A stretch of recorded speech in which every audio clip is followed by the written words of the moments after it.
Muy buenos días, estimado doctor Fabián Salazar. Mi nombre es Carla Nicole Espinosa Tiencia, estudiante de séptimo semestre, carrera de Derecho de la prestigiosa Universidad Tecnológica Indoamérica, sede Quito.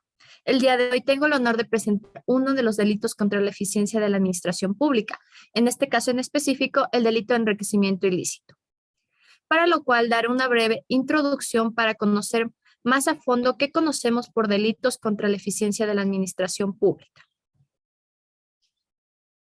El ejercicio de la función administrativa exige coordinar acciones para el cumplimiento de los fines de las instituciones del Estado, para el efectivo goce y ejercicio de los derechos reconocidos en la Constitución de la República del Ecuador, buscando así un mejor desarrollo de las actividades productivas mediante el reconocimiento de principios como, por ejemplo, el principio de eficiencia y el principio de calidad, con criterios de objetividad y eficiencia en el uso de los recursos públicos pertenecientes al Estado ecuatoriano. Ahora bien, pasaré a dar un análisis expreso sobre el enriquecimiento ilícito, tipificado en el artículo 279 del Código Orgánico Integral Penal. Es importante comenzar con una breve historia sobre lo que conocemos por enriquecimiento ilícito.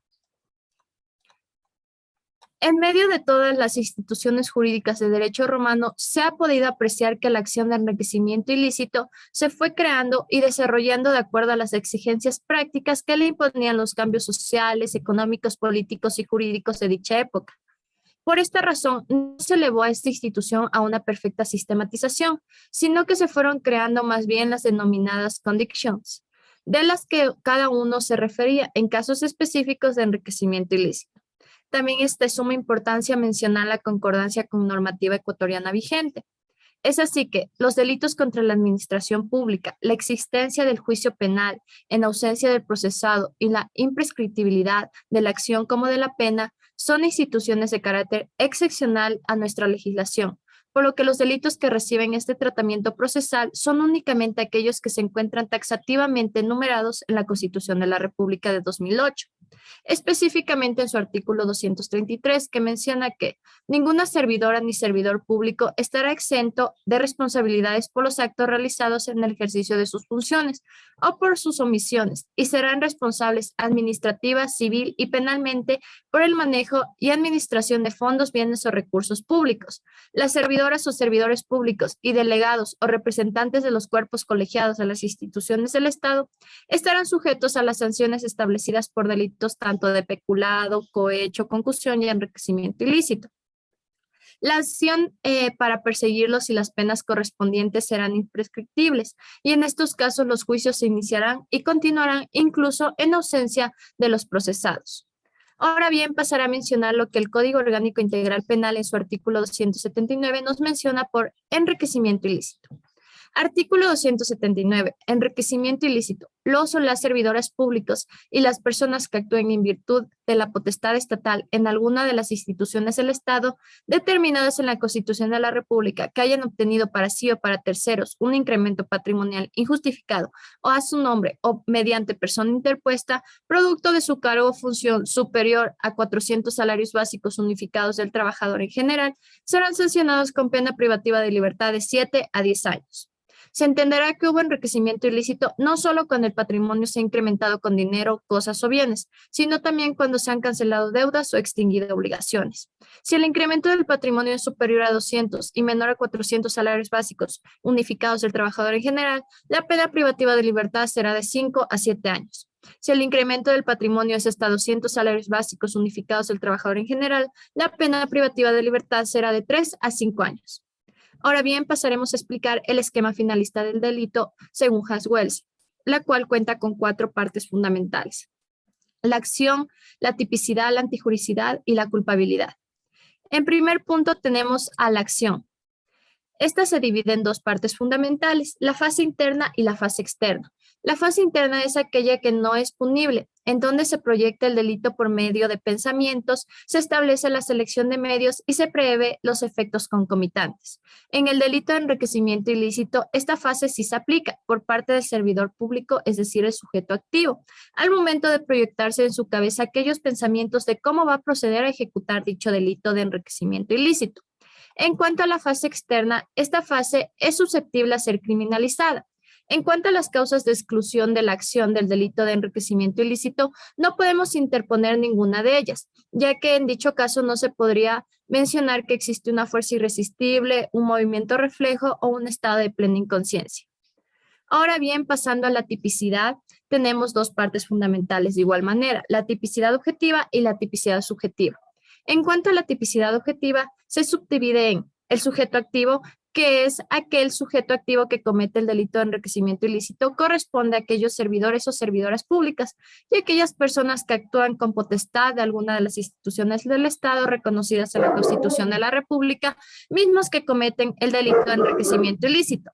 En cuanto al sujeto pasivo, es aquel titular del bien jurídico protegido, que en este caso sería el Estado, ya que el Estado les da la facultad a dichos sujetos activos para realizar sus funciones y aprovechándose de estas cometen el delito de enriquecimiento ilícito.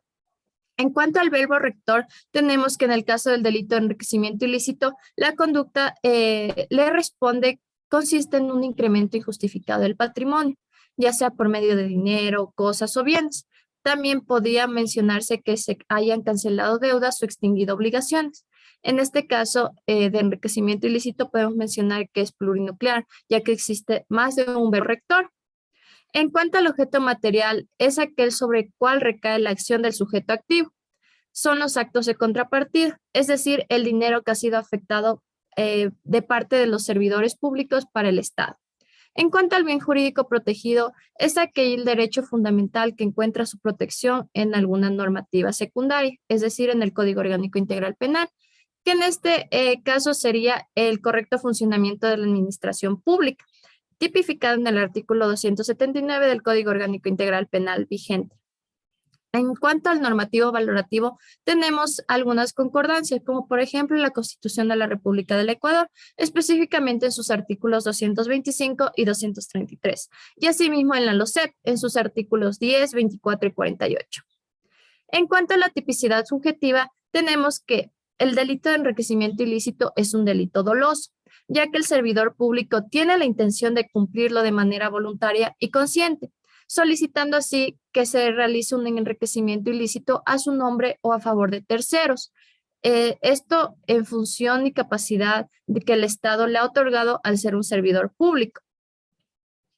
No puede ser un delito culposo ya que existe la plena voluntad y la conciencia para realizar dicho delito y tampoco se podría ser catalogado como preterintencionalidad ya que no va más allá de lo que se tenía desde un principio pensado realizar para el cometimiento de dicho delito.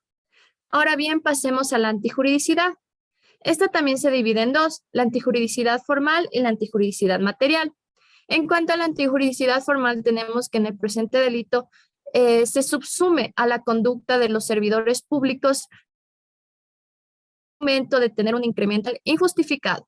Esto se subsume al tipo penal prescripto en el artículo 279 del Código Orgánico Integral Penal, denominado como enriquecimiento ilícito. En cuanto a la antijuridicidad material, tenemos que el presente delito tiene como fin un delito de resultado, más no un delito de mera conducta, ya que se está perjudicando la correcta eficiencia y administración de la administración pública por medio de los recursos del Estado. Y por último tenemos a la culpabilidad.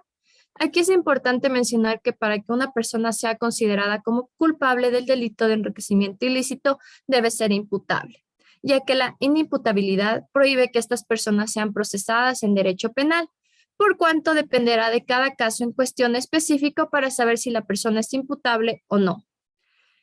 En el delito de enriquecimiento ilícito no se puede presentar un estado de necesidad exculpante, ya que el sujeto activo no actúa en ignorancia o en error.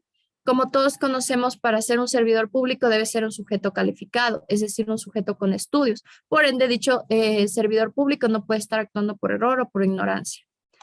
Para finalizar, he visto prudente mencionar un caso emblemático ecuatoriano, el mismo que menciona lo siguiente.